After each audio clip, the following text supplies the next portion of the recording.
जय हिंद। अध्ययन प्रहरी में आप सभी का स्वागत है। ये मेरा दूसरा वीडियो है। इसके पहले मैंने एक वीडियो बनाया था।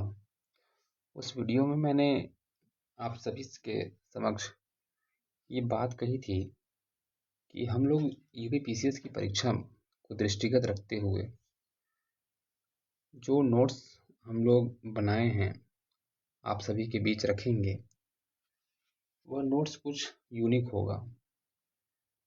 जैसे कि तैयारी में के दौरान हम सभी अपने अपने तरह से अपने अपने सिलेबस को कंप्लीट करते हैं, लेकिन एग्ज़ाम के समय हमारे पास कुछ ऐसे नोट्स होने चाहिए जिनसे हम एग्ज़ाम को क्वालिफाई कर सकें।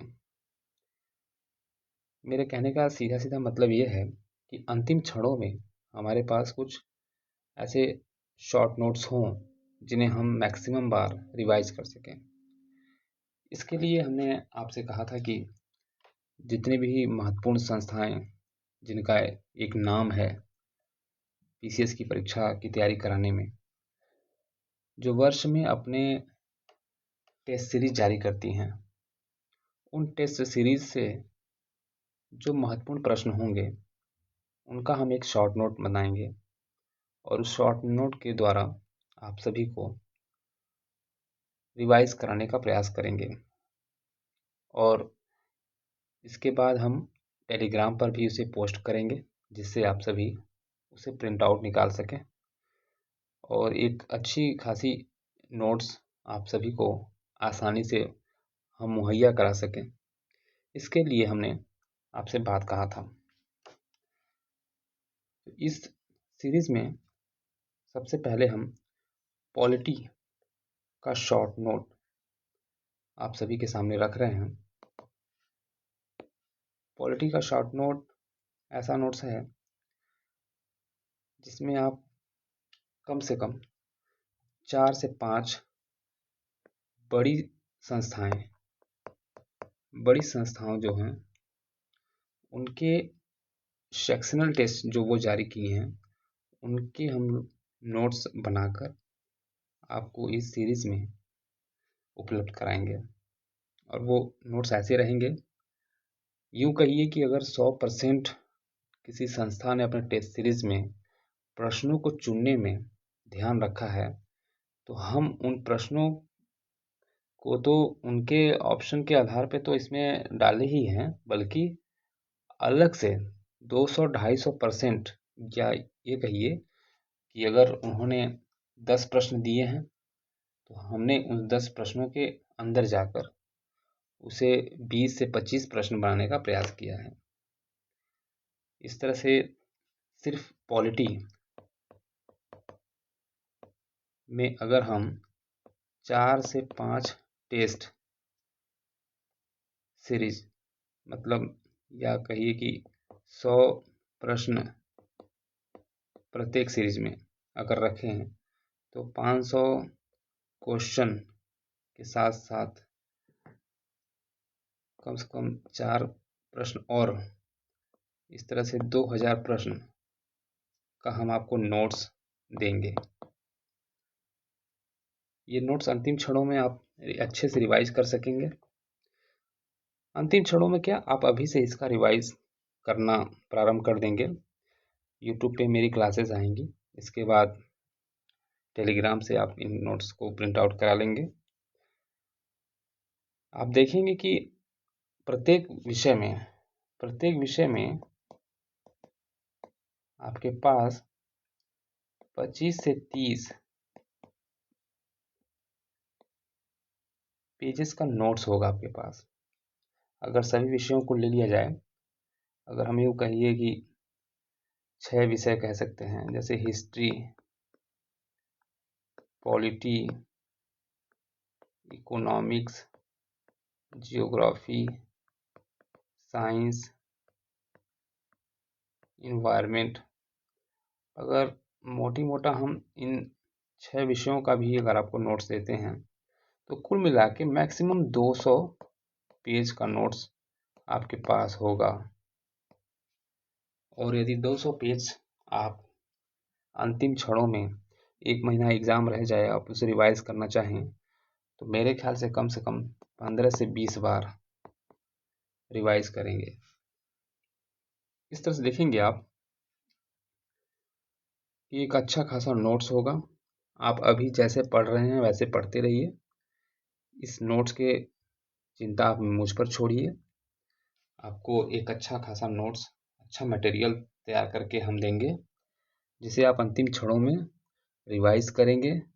और ये मेरा पूरा विश्वास है, अगर आप 70, 75, 80, 60 भी अगर आप अटक रहे हैं, तो मेरा विश्वास है कि एग्ज़ाम जब हो जाएगा तो आप 100 प्लस क्वेश्चन करता हुआ पाएंगे। ये मेरा विश्वास है।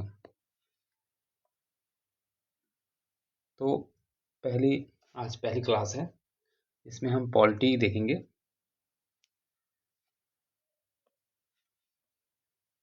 ये पॉलिटी का सेक्शनल टेस्ट होगा। इसके बाद आप हिस्ट्री, जियोग्राफी ऐसे कर करके देखेंगे। ये अभी पहला टेस्ट मैंने एक सेक्शनल, एक महत्वपूर्ण, एक नामी गिरामी संस्था के टेस्ट सीरीज से लिया है। ये पहला है। आपको पहला टेस्ट ही आप देखेंगे कितना ही गुणवत्तापूर्ण है। तो प्रारंभ करते हैं आज से अपनी पहली क्लास का। पहला प्रश्न है, भाग 11 अनुच्छेद 245 से लेकर 255 तक केंद्र राज्य विधायी संबंधों का उल्लेख किया गया है। भाग 11 में प्रशासनिक संबंध भाग 11 के 256 से लेकर 263 अनुच्छेद के मध्य प्रशासनिक संबंधों का उल्लेख किया गया है। वही वित्त संबंध भाग 12 में 268 से लेकर 281 तक उल्लेख है। प्राक्कलन समिति, इस समिति का हम लोगों ने बहुत नाम सुना है। यह एक स्थायी मितव्ययिता समिति है। यह समिति अपव्यय रोकने की सिफारिश करती है। इसकी स्थापना 1950 में जॉन मथाई समिति की अनुशंसा पर की गई थी। इसमें 30 सदस्य लोकसभा से होते हैं। लोकसभा की सबसे बड़ी समिति है जो 1 वर्ष के लिए गठित की जाती है। अर्थात ये समिति जो है मात्र 1 वर्ष इसका कार्यकाल रहता है। और इसमें मुख्य बात यह है कि जो सांसद किसी भी पद पर, या कैबिनेट में हो या राज्य मंत्री हो या स्वतंत्र प्रभार हो, वो सदस्य इस लोकसभा की सबसे बड़ी जो समिति है इसके सदस्य नहीं होते हैं।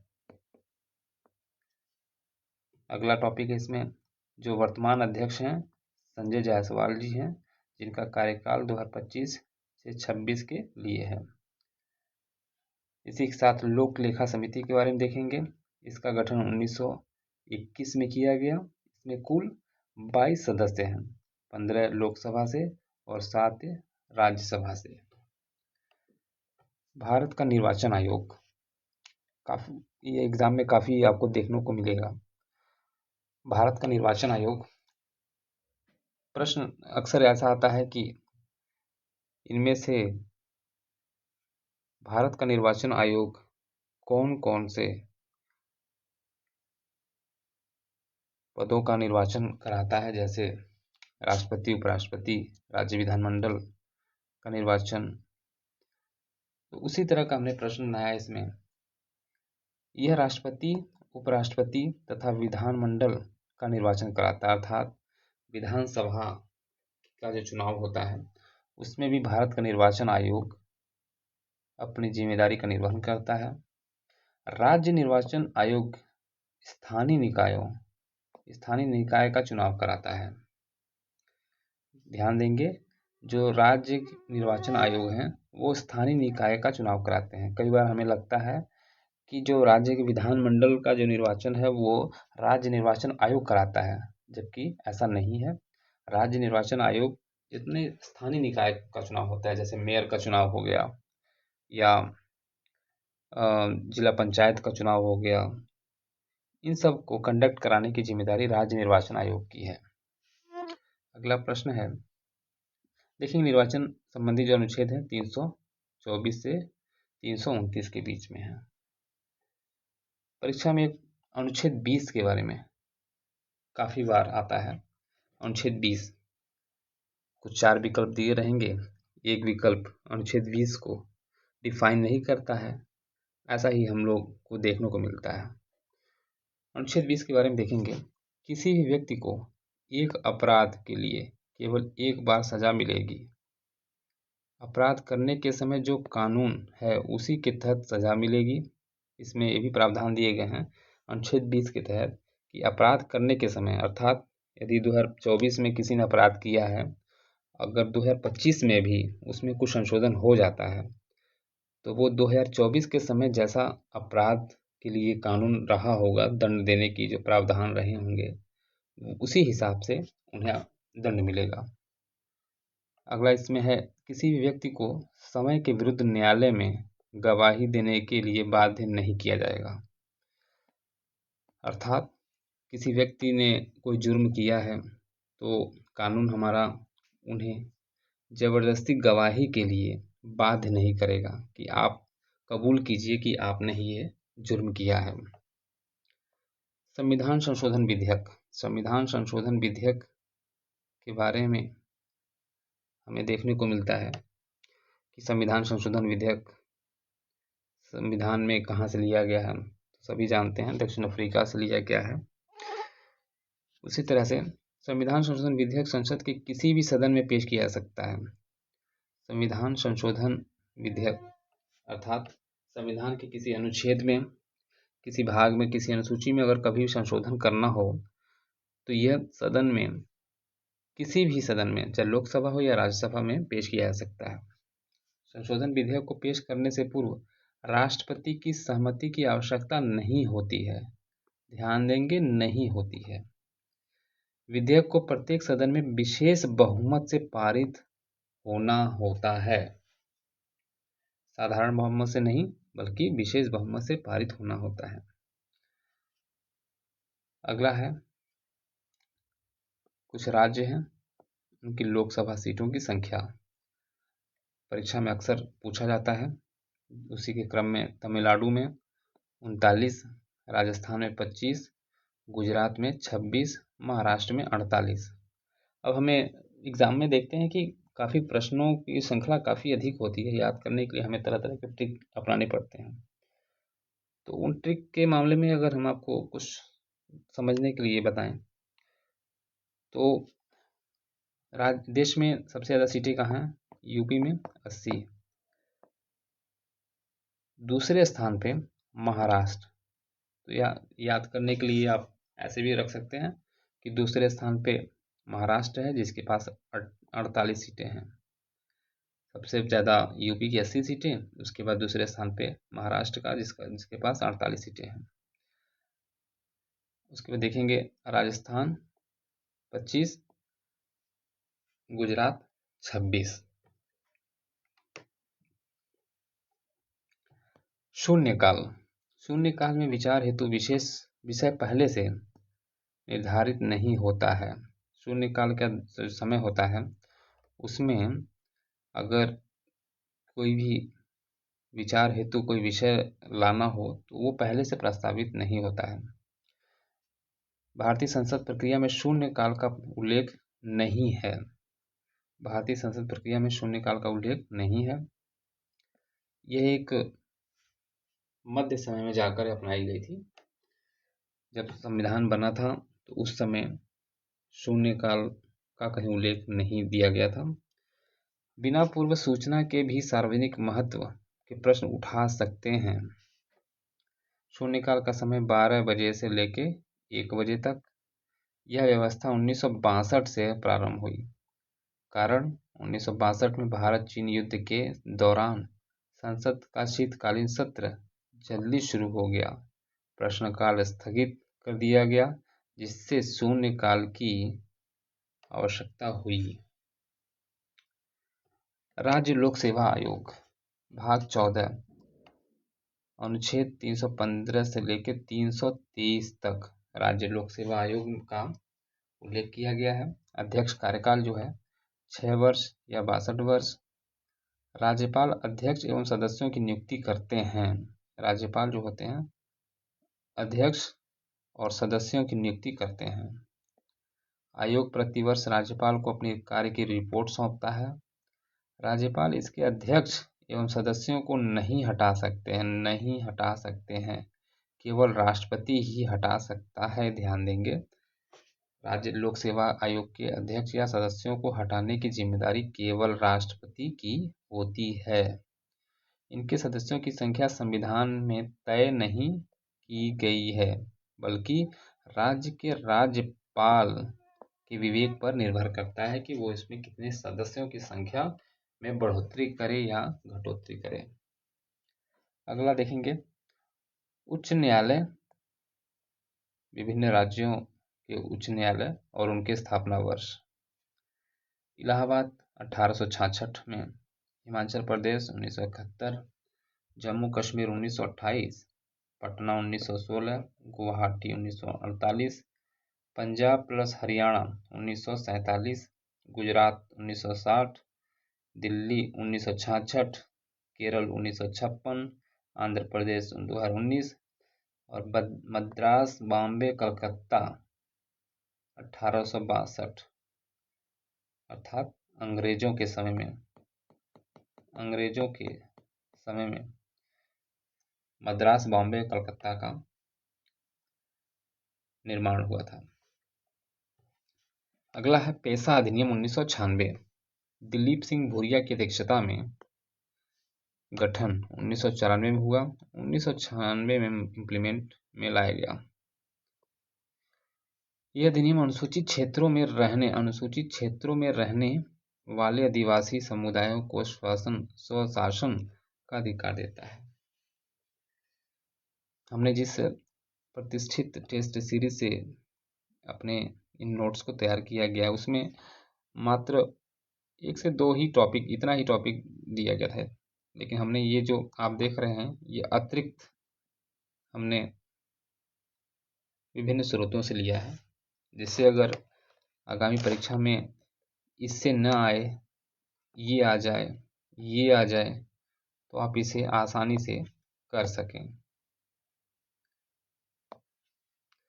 दिलीप सिंह भूरिया की अध्यक्षता में 1994 में गठन हुआ, 1996 से ये इम्प्लीमेंट किया गया है। यह अधिनियम अनुसूचित क्षेत्रों में रहने वाले आदिवासी समुदायों को स्वशासन का अधिकार देता है। यह ग्राम सभाओं को उनके स्थानीय मामलों में प्राकृतिक संसाधनों और पारंपरिक अधिकारों पर नियंत्रण रखने की शक्ति देता है। यह एक्ट 5वीं अनुसूची के तहत आने वाले राज्यों के जनजातीय क्षेत्रों में पंचायत राज व्यवस्था का विस्तार करता है। अर्थात 5वीं अनुसूची के तहत जो आप देखते हैं कि जनजातीय क्षेत्रों को विशेष प्रावधान दिए गए हैं, वो पेशा अधिनियम के द्वारा उसमें इंक्लूड किए गए हैं। अनुच्छेद 243 का जिक्र आप परीक्षाओं में कई बार देखते हैं, तो हम जानेंगे उनके उपखंडों के बारे में। 243D, पंचायतों में SC, ST और महिलाओं के सीटों का आरक्षण का जिक्र आता है 243 में। 243D आरक्षण। पंचायतों का कार्यकाल 243E, पंचायतों का कार्यकाल कितना रहेगा 243 में डिफाइन किया गया है। 243I, राज्य वित्त आयोग का गठन 243I। अब तो वित्त आयोग के बारे में कैसे जानेंगे, याद कैसे करेंगे? इनकम, आई से इनकम होता है, तो 243I, अगर आई है तो इसका मतलब इनकम मतलब वित्त, तो हम इसी तरह से याद कर सकते हैं। 243Q, नगर पालिकाओं की जो संरचना होती है वो क्यू की तरह होती है, एक में मिली जुली। इस तरह हम 243Q से जानेंगे नगर पालिकाओं की संरचना। 243V, नगर पालिकाओं के सदस्यों के लिए अयोग्यता। 243 ZH सहकारी समितियों के गठन और संचालन।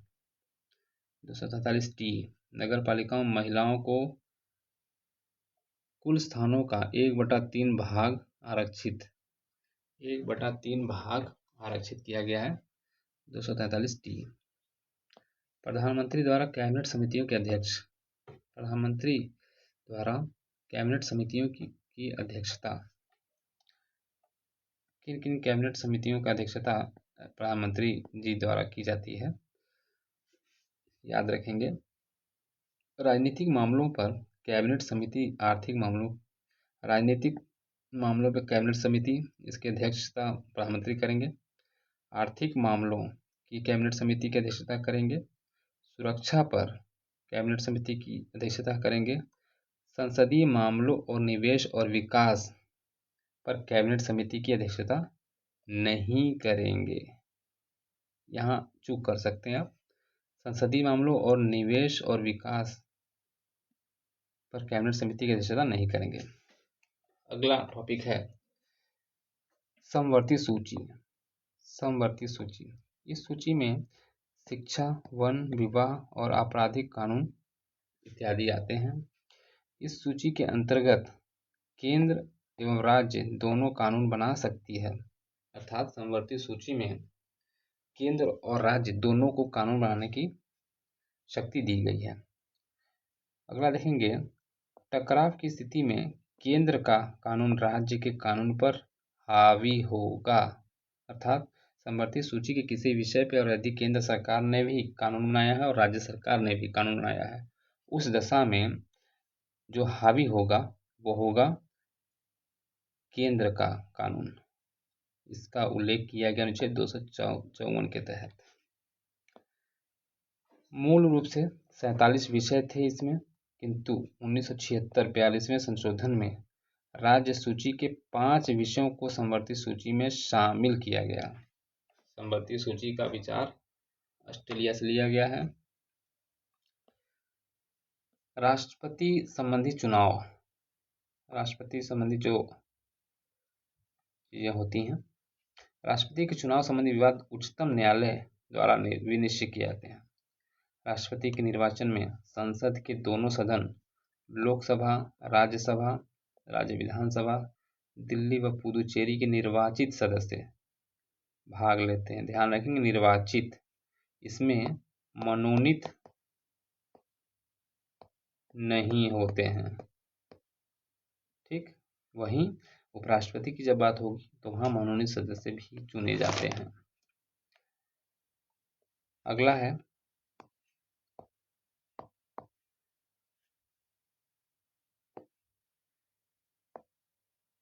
नीति आयोग। ये संविधानेतर संस्था है, संविधान से इतर संस्था है। इसका गठन 1 जनवरी 2015 को हुआ। यह आर्थिक और सामाजिक विकास के लिए रणनीतिक और नीतिगत और राजनीतिक इनपुट प्रदान करता है। यह गैर संवैधानिक और गैर सांविधिक निकाय है। संविधान के भाग 21 अस्थायी संक्रमणकालीन एवं विशेष प्रावधानों का वर्णन इस भाग में है। इस भाग के अनुच्छेद 369 से 392 तक अस्थायी शक्तियों का उल्लेख है। इसमें महाराष्ट्र, गुजरात, नागालैंड, असम, मणिपुर, आंध्र प्रदेश, सिक्किम, मिजोरम, अरुणाचल प्रदेश व गोवा के लिए विशेष उपबंध दिए गए हैं। महाराष्ट्र और गुजरात 371 में आप पाएंगे। नागालैंड ए, असम बी, मणिपुर सी, आंध्र प्रदेश डी और ई में, सिक्किम एफ, मिजोरम जी, तेलंगाना आंध्र प्रदेश एच में, गोवा आई, कर्नाटक जे। मैंने इसकी एक शॉर्ट ट्रिक बनाई थी, MG नमा आसमा जीके मुझे याद करना हो तो मैंने ये ट्रिक बनाई थी। आप लोग भी आजमा सकते हैं अपने अपने तरीके से। MG मतलब महाराष्ट्र, गुजरात, नागालैंड, असम, मणिपुर, आंध्र प्रदेश, फिर आंध्र प्रदेश, सिक्किम, मिजोरम, आंध्र प्रदेश और तेलंगाना इसमें है, गोवा और कर्नाटक। नमा आसमा जीके। अगला देखेंगे 42वां संशोधन 1976। 42वां संशोधन 1976 को मिनी कॉन्स्टिट्यूशन का दर्जा दिया जाता है। इस संशोधन से प्रस्तावना में समाजवादी, पंथनिरपेक्ष और अखंडता शब्द जुड़े। मौलिक कर्तव्य भाग 4A जुड़ा। इस संशोधन से न्यायपालिका की शक्ति में कमी आई। अखिल भारतीय न्यायिक सेवा का सृजन हुआ। राष्ट्रपति शासन के दौरान अनुच्छेद 356 में तहत 6 माह से बढ़ाकर 1 वर्ष किया गया, अर्थात पहले ये सिर्फ 6 माह तक ही रहता था अवधि जो उसकी थी आपातकाल की, उसे बढ़ाकर 1 वर्ष करने का जो प्रावधान है वो 42वें संविधान संशोधन से ही समाहित किया गया है। अनुच्छेद 39 शोषण से बच्चों एवं वयस्कों की सुरक्षा। 39A समान न्याय, निःशुल्क विधिक सहायता। 43 क उद्योगों के प्रबंधन में श्रमिकों की भागीदारी। स्वतंत्रता का अधिकार 19 से 22। अनुच्छेद 19 में भाषण, अभिव्यक्ति, सभा करने की जो शक्ति है, मतलब सभा कर सकते हैं आप, संगठन बना सकते हैं, स्वतंत्र विचरण कर सकते हैं, अर्थात देश में कहीं भी आप स्वतंत्रता से घूम सकते हैं, कुछ प्रतिबंधित क्षेत्रों को छोड़कर अपवाद के रूप में, जैसे अंडमान निकोबार के कुछ जनजातीय जो क्षेत्र हैं जहाँ पर वो प्रतिबंधित है। फिर निवास करने की, कहीं भी आप निवास कर सकते हैं, व्यवसाय कहीं भी कुछ भी कर सकते हैं, इसकी पूरी आज़ादी दी गई है अनुच्छेद 19 में। कुल मिला के इसमें 6 स्वतंत्रता दी गई है मौलिक अधिकार के 19 में। अनुच्छेद 20 अपराधों के लिए दोष सिद्धि के संबंध में संरक्षण। पूर्वव्यापी आपराधिक कानून जिसमें एक होता है दोहरा संकट। एक अपराध के लिए एक बार दोहरा संकट मतलब एक बार आपके संकट आया ही है, दूसरी बार संकट आ गया तो ऐसा संविधान में प्रावधान दिया गया है कि ऐसा नहीं होगा। एक अपराध के लिए एक ही बार आपको सजा मिलेगी, ये नहीं कि उस अपराध के लिए आपको दोबारा सजा मिल जाए, तिबारा सजा मिल जाए। आत्मदोष सिद्धि के विरुद्ध प्रतिषेध। आप अपने आप को दोष सिद्ध होने से बचाने के लिए, अर्थात अपने आप को बेगुनाह साबित करने के लिए आप दोषी व्यक्ति को समय के विरुद्ध गवाही देने के लिए बाध्य नहीं किया जा सकता है। अनुच्छेद 21 जीवन और व्यक्तिगत स्वतंत्रता। अनुच्छेद 21A प्रारंभिक शिक्षा का अधिकार। 2002 में 86वें संविधान संशोधन द्वारा प्रस्तुत 6 से 14 वर्ष के बच्चों को निःशुल्क अनिवार्य शिक्षा दी जाएगी। अनुच्छेद 22 कुछ मामलों में गिरफ्तारी और नजरबंदी से संरक्षण। 22 के सब क्लॉज 1 में दिया गया है, हिरासत में लिए गए व्यक्ति को कारण बताना जरूरी है कि किस आधार पर उसे गिरफ्तार किया गया है और उसके वकील से परामर्श का भी अधिकार है कि वो अपने वकील से परामर्श ले सके। इसके लिए कानून उसे रोक नहीं सकता है कि आप अपने वकील से परामर्श न ले सकें। 22 के उपखंडों में गिरफ्तार व्यक्ति को 24 घंटे के भीतर मजिस्ट्रेट के समक्ष प्रस्तुत करना होगा। 22(3) में गिरफ्तार व्यक्ति को 24 घंटे से अधिक हिरासत में नहीं रख सकते हैं। इसका प्रावधान दिया गया है। अगला देखेंगे हम लोग साधारण बहुमत। साधारण बहुमत क्या है? साधारण बहुमत का अर्थ है 50% सदस्यों की सहमति। जैसे कि 100 सदस्य हैं और उसमें से 51 सदस्य एक तरफ अपना मत देते हैं, तो वो साधारण बहुमत कहा जाएगा। संसद के सदस्यों के वेतन व भत्ते साधारण बहुमत से परिवर्तित होंगे। अब देखेंगे कि साधारण बहुमत से क्या क्या चीज़ें समाधान होती हैं। संसद के सदस्यों का के वेतन और भत्ते में अगर कोई संशोधन होना है तो साधारण बहुमत से आसानी से पास हो जाता है, जबकि ऐसा होता भी है। राजभाषा का प्रयोग कहाँ करना है, कहाँ नहीं करना है, उसके लिए भी साधारण बहुमत से मत दिए जाते हैं और पारित किए जाते हैं। नागरिकता की प्राप्ति एवं समाप्ति, इसके लिए भी साधारण बहुमत से विचार किया जाता है। संसद नए राज्यों का प्रवेश कर सकती है, अर्थात किसी नए राज्य को भारत में मिलाना हो, उसके लिए भी साधारण बहुमत से आप बिल को पास कराते हैं। राज्यों की सीमा और नाम में बदलाव, किसी बदलाव करना है या सीमा को घटाना या बढ़ाना है, उसमें भी साधारण बहुमत। संसद के नियमों में बदलाव, संसद में किसी पुराने नियम को परिवर्तित करके नया नियम बनाना है, उसके लिए भी साधारण बहुमत। अनुसूचित प्लस जनजाति क्षेत्रों के प्रशासन में अगर परिवर्तन करना है, उसके लिए भी संसद में आपको साधारण बहुमत से बिल को पास कराना होगा। और निर्वाचन क्षेत्रों का परिसीमन भी साधारण बहुमत से किया जाता है। अगला देखेंगे केंद्रीय प्रशासनिक अधिकरण। यह एक संवैधानिक निकाय है। 323 ए में उल्लेख किया गया है।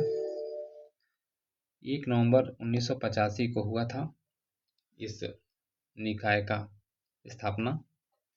इस प्राधिकरण के सदस्य प्रशासनिक और आर्थिक दोनों क्षेत्रों से होते हैं। इस प्राधिकरण के जो सदस्य होते हैं वो प्रशासनिक क्षेत्रों से भी होते हैं और आर्थिक दोनों क्षेत्रों से चुने जाते हैं। इसका स्थापना राजीव गांधी के प्रधानमंत्रित्व काल में हुआ। पूरे भारत में अभी तक 19 पीठ हैं, 19 शाखाएं हैं। उपराष्ट्रपति को हटाने की रीति, अगला टॉपिक है। उपराष्ट्रपति को हटाने के लिए राज्यसभा द्वारा पारित प्रस्ताव लोकसभा द्वारा अनुमोदित होना चाहिए।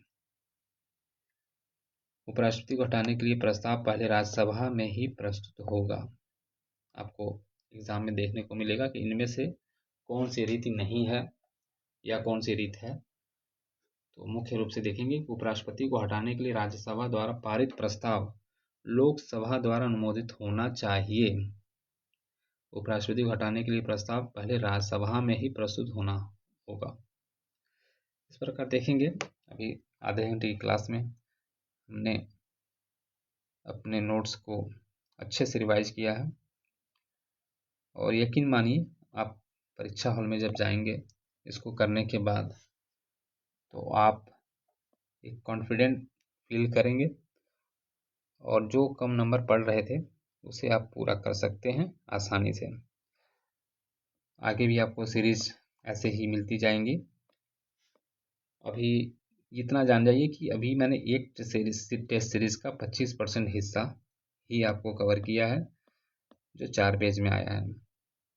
इस तरह से 8 से 10 पेज 12 पेज में आपको एक टेस्ट सीरीज, अर्थात 4-5 अगर टेस्ट मैं अगर सेक्शनल टेस्ट को सॉल्व करा के नोट्स बनाऊंगा इसमें तो आपको 50 मैक्सिमम 50 से 60 पेज का आपको नोट्स मिलेगा एक विषय का, यानी पॉलिटी का। इसी तरह हिस्ट्री में, जियोग्राफी में, साइंस में आपको दिए जाएंगे। तो जो मैंने आपसे बात कहा है कि अंत में 200-250 पेज के आपके पास नोट्स होने चाहिए जो आप पहले भी पढ़ चुके हैं, और उन 200-250 पेज के नोट्स में